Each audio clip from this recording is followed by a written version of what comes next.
Hey Eagle fans, I'm Thomas Mott. Welcome into Philadelphia Eagles Now. It's a Monday. Depending on when you're watching this video, the Eagles have yet to play or will be playing the Seahawks on Monday Night Football. Still though, if you're watching this on a Tuesday, keep watching because there's a lot of other news not related to the game tonight. But of course, trying to get this out before the game, get you guys ready to go for the matchup, which we're not feeling good about it, but I want your prediction right now. Eagles, Seahawks score prediction. Is anybody going to pick Philadelphia? I'm going to be reading the comments down below. Maybe they're going to win. I mean, who knows? It can always happen. Don't feel confident, but I want to see what you guys think down below in the comments section.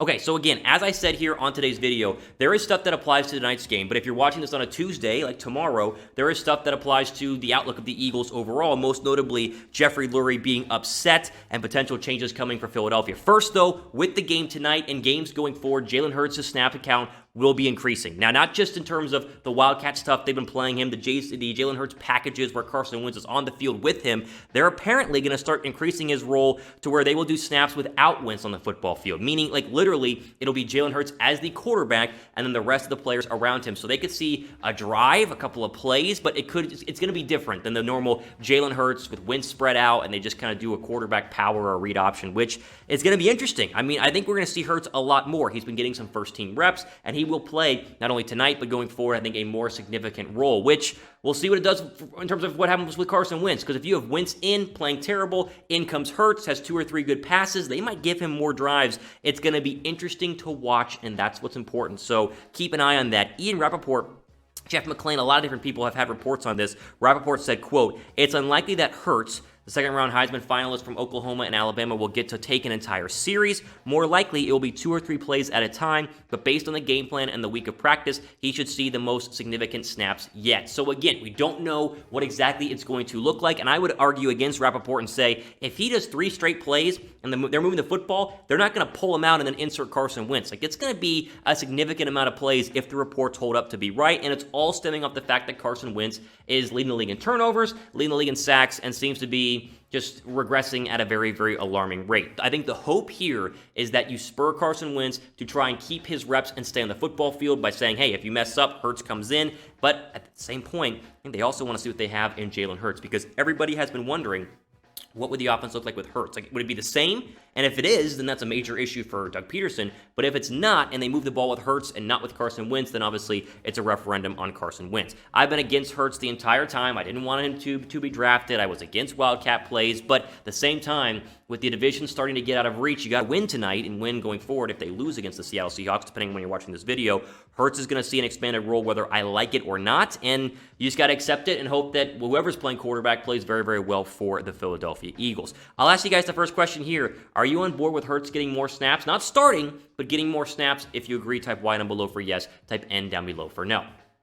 Quickly, something else you need to get on board with as well, Cyber Monday deals that are happening right now up until midnight. I mean, crazy stuff. Most Eagle gear, all authentic, by the way, is 50% off. I mean, the t-shirt beanie combo is like half off right now. It's $30. The quarter zip hoodie, one of my favorite ones right now, half off. I mean, there's a ton of stuff going on right now that is on sale. So if you're looking for a gift for a significant other, or you just want to get something special for the lady, the wife, whatever it is, do it today because it's all going to be on sale. The link is down below in the description box. chatsports.com/Eagles Monday. Jump on those deals now. That way you save money going forward for Christmas. Okay, here's the main meat of this show today. And again, depending when you're watching this, doesn't matter. If it's Monday, Tuesday, Wednesday, Eagles win or lose, this still applies. Apparently, owner and CEO of the Eagles, Jeffery Lurie, is extremely frustrated with the football team. I mean, this story broke and it turned a lot of heads and got me thinking all over the weekend, what could this potentially mean? So, this all starts because Jeffery Lurie, who goes to every single Eagles game, home or away, he's like Jerry Jones, he goes to every single one, did not travel with the team to watch the Browns game. Now,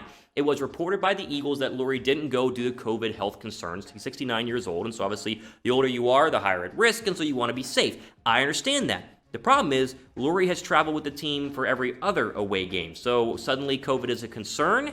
Could be. But it doesn't seem very, very likely. COVID has been here, I mean, well, all the way since February or whatever it was. So Lurie traveling with the team and then not raised a lot of eyebrows. And there are multiple reports saying that Lurie is frustrated and that changes could be coming soon. So this means that if the Eagles don't start winning, like the Eagles were to lose out, could be some dramatic changes in Philadelphia, as I think a lot of us would understand because of how bad the team has been so far this year. Jeff McClain, Philadelphia Inquirer, one of the great reporters in Philadelphia, said this, quote, Eagles owner Jeffery Lurie, for the first time in years and perhaps ever, didn't travel to his team's road game at the Browns last Sunday. Lurie's frustration with his team has been mounting, and his absence in Cleveland was widely believed to be by many at the NovaCare complex to be primarily be an extension of his feelings, two team sources said. This is crazy because you got to realize it's not like the Eagles have been really, really good forever. I mean, they had a big drought before. I mean, think about the Chip Kelly years where Jeffery Lurie still went even though the Eagles were very, very bad. If he's going to boycott games right now with 5 games left and the NFC East still up for grabs, this is something to go ahead and keep an eye on. So first off, be subscribed because like if the Eagles lose tonight or they lose next week, maybe a change happens. I don't know what that is. Quarterback benching, coach firing, I mean, mixing things around. We'll cover it here on Philadelphia Eagles Now. So make sure you guys are subbed because this is the most up-to-date and best Eagles YouTube channel, in my opinion, on the entire interweb. And secondly, like I said, the NFC East, which was once the Eagles to lose, now seems like it's the Eagles could be in last. I mean, the Eagles need to figure things out, and they got to start winning. And I would argue that a couple of wins will solve the whole Jeffery Lurie frustrated issues with minor changes in the offseason, but a couple of losses could magnify his frustration and create major changes this offseason, which could include firing of Doug Pederson, even though I've said many times I'm 100% against that. So, again, what do we make of this? Well, it's nothing right now because Lurie will be there tonight against the Seattle Seahawks. It's a home game, and so obviously he'll be up in the stands. But going forward, if the Eagles get obliterated and then they lose next week and it just creates this tumbling, dire situation in Philadelphia, Lurie might be fed up, frustrated, and could fire some people. And the question is it Roseman? Is it Pederson? Is it Wentz? We will be yet to see and yet to know.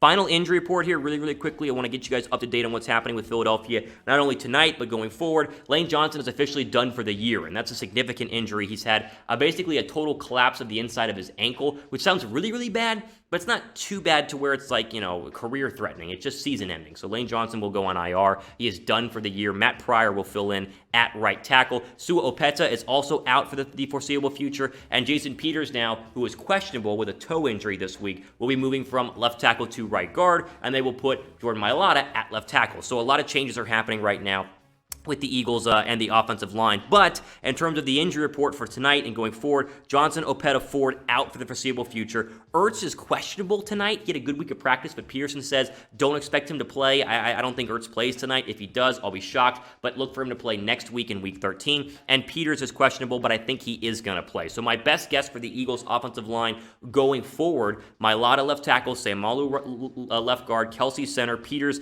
at right guard, and then Pryor at right tackle, which honestly, I think moving Peters to right guard and Mailata starting at left tackle is much needed. We documented it here on the channel. Peters is awful this year at left tackle. Mailata is way, way better in less snaps. I'd rather play him because he has a good chance of being the starter going forward. So update you guys on that one. Again, Ertz, good week of practice. And we talked about this a couple days ago. Thought he would play on Monday Night Football. Looks like he's not going to. If he does, you watch this on a Tuesday, then it'll be a game time decision is what we're being told right now. High ankle sprains are no joke, and so I think Philadelphia wants to make sure he's 100% before they bring him back, which would lead him to go ahead and play next week. Either way, with Seattle's defense being poor and not good, the hope is that Philadelphia can figure things out and play very, very, very well tonight to at least get the offense to jumpstart against a team that is worst in the league in yards per game and worst in the league in passing yards per game. So the hope is they can get rolling and play well and get a win tonight, but if they can't, look for Ertz to be back next week, as even though the NFC East is in trouble, and the Eagles are in trouble in the NFC East, as we know, they at least still have a shot to go ahead and win some football games and have a chance to win the NFC East overall. The Giants winning yesterday, not helpful. Not a helpful thing overall, but what are you going to do? I mean, it's just how the NFC East is looking. Colt McCoy can win games against the Bengals, yet Carson Wentz can't. So, oh my goodness. So we'll see what happens. Again, wanted to jump on here because there was some interesting stuff regarding Jalen Hurts for tonight, regarding Jason Peters and Zach Ertz and everyone else going on for the injury report. But the main meat and potatoes and the thing that will carry for the next couple of days is this Jeffery Lurie skipping the Browns game and being frustrated and changes coming. So it's a weird time to be an Eagles fan because, one, they stink, yet two, they could win a couple games and change a lot of minds. And yet, three, they could still have major changes this offseason. So make sure you guys are subbed and ready to rock because we'll cover everything here on Philadelphia Eagles Now. It's your one-stop shop for everything regarding the Philadelphia Eagles, and hopefully you guys appreciate everything we do here to keep you guys up to date on that. Okay, ultimately out for today here on Philadelphia Eagles Now. Hope you guys enjoyed this episode. Go Birds tonight. We'll see what happens. If they lose, they lose. I mean, I don't think anyone's predicting that they're going to go ahead and win. I'll read your comments down below, but it's going to be interesting. Seattle, stop Russell Wilson, please. And Carson, just have a good game. Don't turn the ball over. We'll see what happens tonight. More videos coming up later this week. Ultimately out for today here on Philadelphia Eagles Now. I am your host, Thomas Mott. We go ahead and sign off. Hope you guys enjoy the rest of your Monday as we sit in here.